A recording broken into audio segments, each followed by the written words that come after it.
Ils ont chacun une façon différente de faire campagne pour cet entre-deux tours d'élections législatives anticipées après la Déodacie mardi, direction ce mercredi la 4e circonscription, celle de la Plaine.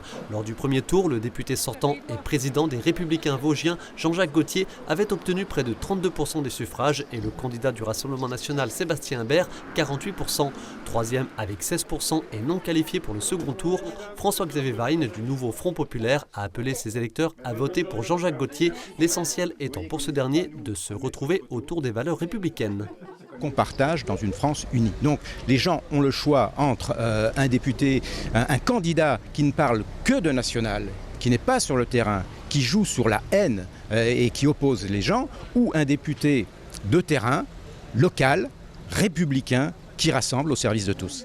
Et c'est justement pour parler service que le député sortant était ce mercredi matin à Neufchâteau aux côtés de Franck Leroy, le président de la région Grand Est, une des collectivités avec le département et la municipalité qui a œuvré à la redynamisation et au réaménagement de la ville.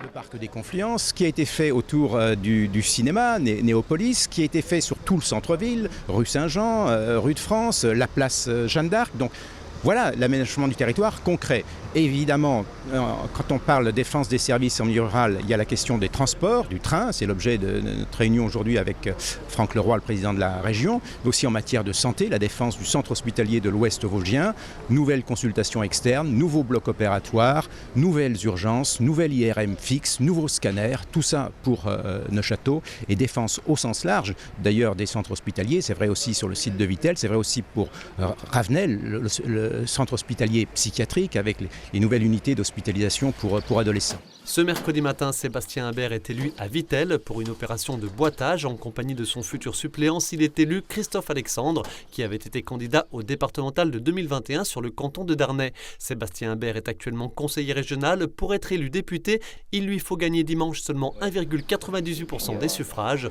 Il compte sur les électeurs de Reconquête et sur les abstentionnistes. Je vois encore cette semaine des procurations qui se font sur des personnes qui n'avaient pas voté au premier tour. Donc je pense qu'on va pouvoir aller les chercher assez facilement et puis peut-être aussi à gauche. Parce que je pense que les consignes qui ont été données par le candidat LFI ne seront pas forcément respectées et que la totalité des 15% ne sera pas transférée à Jean-Jacques Gaultier. En matière d'aménagement du territoire, si Sébastien Imbert abonde par exemple le travail entrepris par ses adversaires politiques sur le ferroviaire, tant à Neufchâteau que sur la ligne 14 Nancy-Contrexéville, il souhaite un soutien plus fort des petites et moyennes entreprises, essentiel sur cette 4e circonscription très rurale. Le RN propose ainsi d'exonérer de charges les augmentations de salaire de 10% jusqu'à 3 SMIC. Ce qui permettrait de redonner du souffle et d'embaucher aussi pour ces entreprises qui constituent aussi une part majoritaire dans l'économie de notre territoire. Le financement en compensation au niveau national ?